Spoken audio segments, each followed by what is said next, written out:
Hey everybody, welcome back to my channel. This is Tina and this is Life in the Piedmont. I do live in the Piedmont, Virginia, and I am usually in my kitchen baking up something, canning, cooking from scratch, dehydrating, all that fun stuff. But we're getting into spring, so I am also planting out in my garden and starting some things here. And I just saw some lettuce and stuff that germinated out in my garden, so it made me really excited. But anyhow, this video is brought to you from a collaboration. It's an open collaboration, and it's hosted by Leanne over at the Midnight Farmhouse. Oh, and by the way, happy Pie Day. So this is a collaboration having to do with pies. And so I'm so excited to be doing this again this year. And thanks, Leanne, for continuing to do this. I really enjoy this collaboration a lot. There's so many great pie recipes here. And so, yeah, thanks again. I am going to be using the Boston cookbook. It's the Boston Cooking School. It's one of the original Fannie Farmer cookbooks. Fannie Farmer, this is where we get all our metrics for measuring and cooking and baking. And what I love about this cookbook is they're just simple ingredients, right? There's no need for extra stuff. So today I am going to be making an old-fashioned classic custard pie. I love custard pie. This is going to be my first time making it, but we're going to do it together and I'm really excited. So for this custard pie, you are going to need 4 eggs, 6 tablespoons of sugar, about a 1/4 teaspoon of salt, and 3 cups of milk. And we are going to beat the eggs slightly and add sugar, salt, and the milk. And we're gonna line a plate and we're just gonna start building it up. I'll show you how that process. But first, we need to get the ingredients out. I just wanted to bring you along just to tell you what I was making and part of the collaboration. And yeah, so I'm really excited. There's also a recipe here for a chocolate custard pie, which I actually thought about doing, but I just want to go ahead and make a classic custard pie and wanted to bring you along. So let's get going, friends. All right, so let's get started. I'm gonna set this aside. I like to crack, these are my fresh eggs from my chickens. I actually collected them this morning. So I do like to just crack them separately just to make sure that nothing's wrong with them. Not that there would be, but you just never know sometimes, right? Aren't those gorgeous eggs? They could be a little oranger, but that's okay. So we're gonna do, see, I just got a shell in there. So we're gonna do 4 eggs.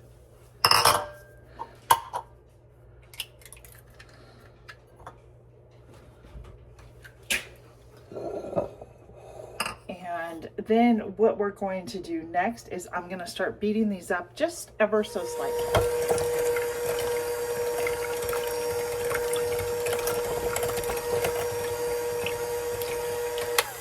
All right, they said to do that ever so slightly. You want to hear a funny thing though? So the recipe, just let me tell you, the recipe calls, as I'm reading the instructions, it wants me to line my plate with a paste. I'm like, okay, well, common sense would tell you what a paste is, but I wanted to double check.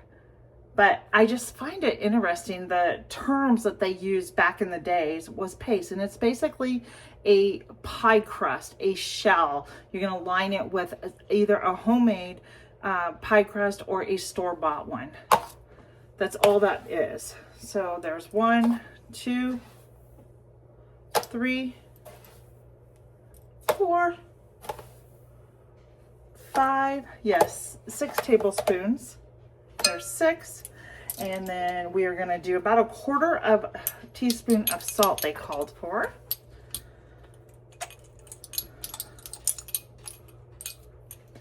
There we go there. And 3 cups of milk.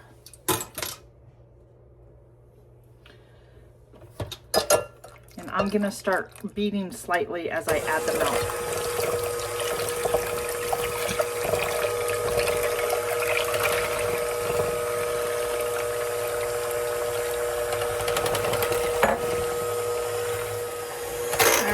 that's pretty well mixed. You can see it kind of froth up.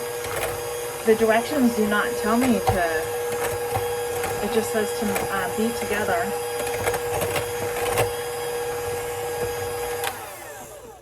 I'm gonna call that done. So we beat that together. We're gonna take these out. And now we're gonna get ready to put this in our pie plate. So, you know when you have one of those moments that you say to yourself, you have the pie crust and everything, and you realize that you never pulled it out of the freezer? Yeah, that happened to me. So when I was out, I bought one pre-made because I didn't feel like coming back and putting all that together. So we're gonna throw this in the freezer because it is still hard as a rock. And I will remember to use that another time. But for right now, friends, I just made this pie a little easier. Everything is homemade here, except for this pie crust today. And I'm not gonna have a problem with that. The only problem I'm having is opening this up. There it goes. So I'm gonna unroll this and get this pinched aside. I do want to let you know I have preheated my oven. You're supposed to preheat it anywhere between 400 and 425. And so that's what I've done. So I'm waiting for that to preheat. That'll give me just enough time to get this rolled out here. And yes, I did just give a quick little spray to ensure that this doesn't stick. So with my homemade pie crust, I usually have a good fat in there, which is like a butter or a Crisco. So we'll see how this works. This may not even be, I may have to roll this out a little bit more to fit this dish because this is a 9-inch pie dish. But we're gonna make it work here. So as you can tell, I'm just kind of trying to pull it and stretch it so it fits. I think it's gonna be just fine. That's what you would do with my own. I'd be doing the same thing with my other pie crust if I made it by myself. So, I'm gonna get all that tucked in. I think it looks kind of pretty already, but we will come in here and do the little marks. I'm not the, I shouldn't say that, but I don't feel like I'm the best pie crust maker when it comes to making it really decorative on the side. But you know what? The more you do it, the better you become, right? So we're just gonna get this all just pinched around here really quick. And I'll be right back with you. Okay, so there you have it.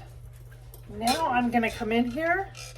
We're gonna pour this in just like so. It's gonna fill it up quite nicely. Doesn't that just look beautiful? Perfect.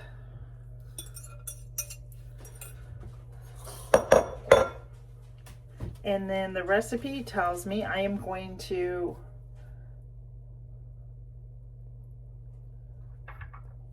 I'm going to do a quick bake. So once the oven is finished preheating, I am going to quick bake it for about 15 minutes on 425, and then I'm going to turn the temperature down to like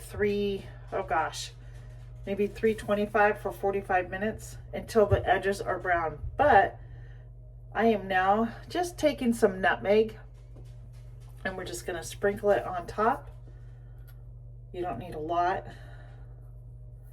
I was concerned I didn't even have nutmeg. Whew. Thank goodness I did. I think that's about enough. I don't think I need too much more. Do you? That looks good. All right, so into the oven she goes. I can't wait to taste this, and we'll be right back.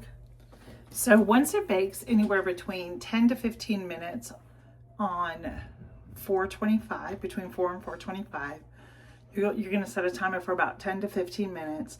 Once the outer edges start getting brown, you're going to, and that's on the pie crust, you're going to then turn your oven down to anywhere between 300 and 325 because you want to cook the milk and the eggs really slow. Otherwise, it will change the texture of it. You don't want that to happen. then you're gonna bake it for an additional 35 to 40 minutes. But check it. I would check it after like 30 minutes and just see. Everybody's oven works differently. So that's my tip for that. And I will see you when this pie is done. I cannot wait for you. There's the oven. Can't wait to taste this with you. Well, friends, our pie is done. I'm gonna go grab it and show you what it looks like.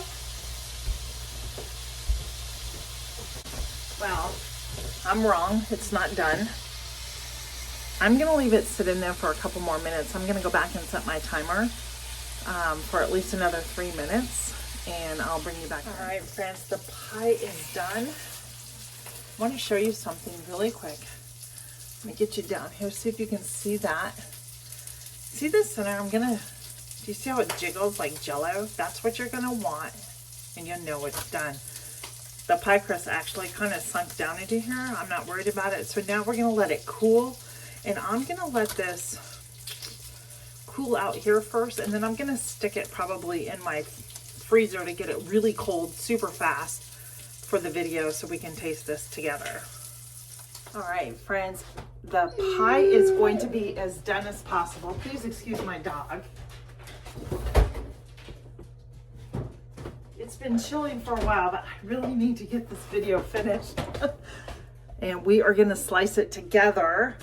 Sorry, that was a little close up. We're gonna slice it together and test this. So let me show you what it looks like right now. I'll bring you down. It's not as jiggly. It's almost set like a pudding. I'm gonna grab a plate.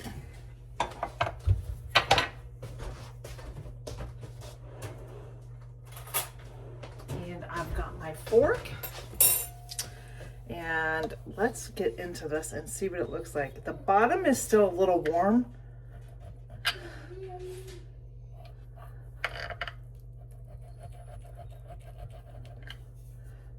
Let's see what we got. Well, now that wasn't so bad. Look at that pie. Doesn't that look delicious? Let's put it down. And we're gonna give it a taste test together. All right, friends, let's see what this pie tastes like.